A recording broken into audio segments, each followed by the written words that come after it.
चिड़िया का घोंसला। इस बार गर्मी की छुट्टियों में एनी अपनी सहेलियों के साथ खेलने के बजाय सारा दिन पार्क में बैठी छोटे छोटे पक्षियों को घोंसले बनाते देखती रहती। पार्क में तरह तरह के पक्षी आते थे, गोरैया, कबूतर, कठफोड़वा, बुलबुल।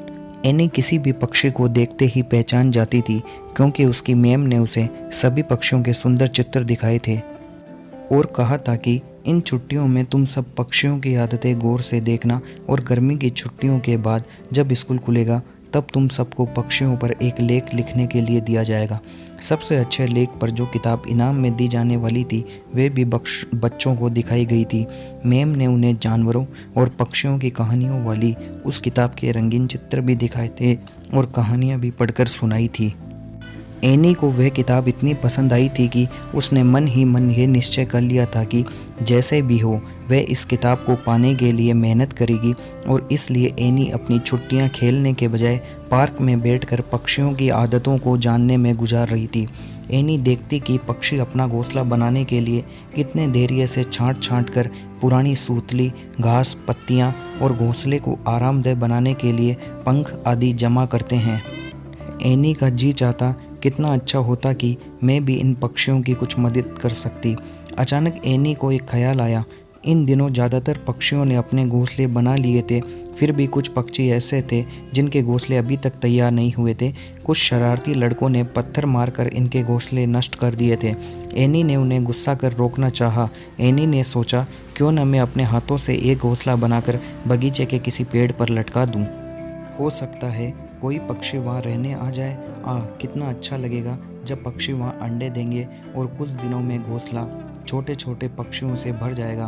पक्षियों की चहचहाहट से मेरे बगीचे में रौनक आ जाएगी। यह सोचकर एनी बहुत खुश हुई। अब तो एनी को अपने आप गुस्सा आ रहा था कि इतनी अच्छी बात उसे पहले क्यों नहीं सूझी। कुछ मिनटों का ही तो काम होगा और बस घोंसला तैयार हो जाएगा। पक्षियों के चोंच से बने घोंसलों के मुकाबले मेरा यह घोंसला ज़्यादा सफाई से बना होगा, एनी ने सोचा। अगले दिन एनी की माँ ये देखकर बड़ी हैरान हुई कि एनी सारा दिन तिनके, कागज आदि ही बुनती रही। कहाँ तो एनी ने सोचा था कि घोंसला बनाना तो कुछ मिनटों का ही काम है, और कहाँ एनी को सारी शाम घोंसला बनाते बनाते गुजर गई। घोंसला को टिकाने के लिए एनी ने बांस की कुछ तिलियां भी लगाई थी। अब वे तिलियां टिक नहीं रही थी। बेचारी एनी ने धागे की पूरी रील लगा दी। तब कहीं जाकर घोंसला इधर उधर से बंद कर तैयार हुआ, पर घोंसला अजीब उबड़ खाबड़ सा बना था। यह तो पक्षियों को बहुत चुभेगा। यह सोचकर एनी माँ के पास गई और बोली, माँ, ये घोंसला अंदर से कितना सख्त है, इसे ज़रा नरम बना दो ना। माँ ने एक छोटी कटोरी ली और घोंसले के अंदर उसे गोल मोल घुमाकर काफ़ी हद तक उसे आरामदेह बना दिया। उबड़ खाबड़ तिनके और कागज बैठ गए थे। अब एक छोटा सा घोंसला तैयार था, जो न गोल कहा जा सकता था, न चौरस और न लंबा। चिड़िया चोंच से घोंसला बनाती है, पर कितने सलीके और सफाई से बनाती है। हाथों से तो कभी ऐसा घोंसला बनाए ही नहीं जा सकते।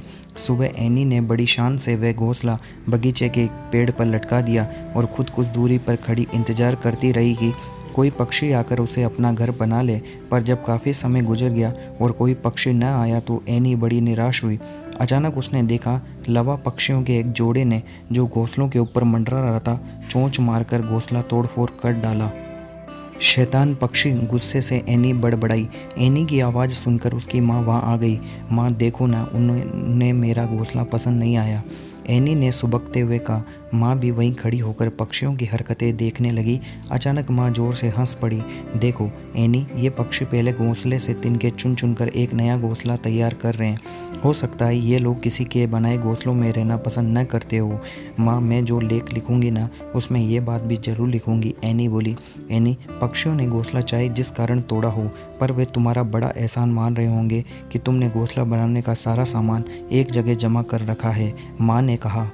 माँ, तुमने एक बात पर गौर किया? एनी ने माँ से कहा। ये लवा अपना घोंसला झाड़ियों के अंदर बनाती है।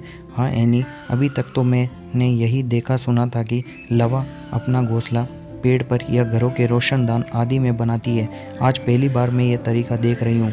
एनी सारा दिन बगीचे में बैठी लवा पक्षियों के काम में जुटे देखती रहती। एनी की मौजूदगी का पक्षी भी बुरा नहीं मानते थे।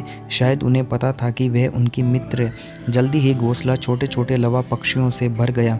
इसी बीच एनी को लवा पक्षी की और एक और दिलचस्प आदत का भी पता चला। आमतौर पर पक्षी उड़ते हुए आते हैं और सीधे अपने घोंसले पर ही उतरते हैं, पर लवा कभी ऐसा नहीं करती। वह हमेशा अपने घोंसले से थोड़ी दूरी पर उतरती है और फिर फुदक फुदक कर और थोड़ा इधर उधर पता चले घूमकर अपने घोंसले में जाती है। शायद वह नहीं चाहती कि किसी को उसी के घोंसले का पता चले। छुट्टियों के बाद जब लेख प्रतियोगिता हुई तो एनी को प्रथम पुरस्कार मिला। इनाम वाली किताब हाथ में पकड़े एनी अपनी सहेलियों को बता रही थी, तुम्हें पता है मैंने एक नहीं 2 इनाम जीते हैं। एक तो ये किताब और दूसरा अपने बगीचे में छोटे छोटे लवा पक्षियों से भरा घोंसला। इस कहानी से हमें यह शिक्षा मिलती है कि कोई प्रतियोगिता जीतने से ज़्यादा दूसरों की मदद करके खुशी मिलती है।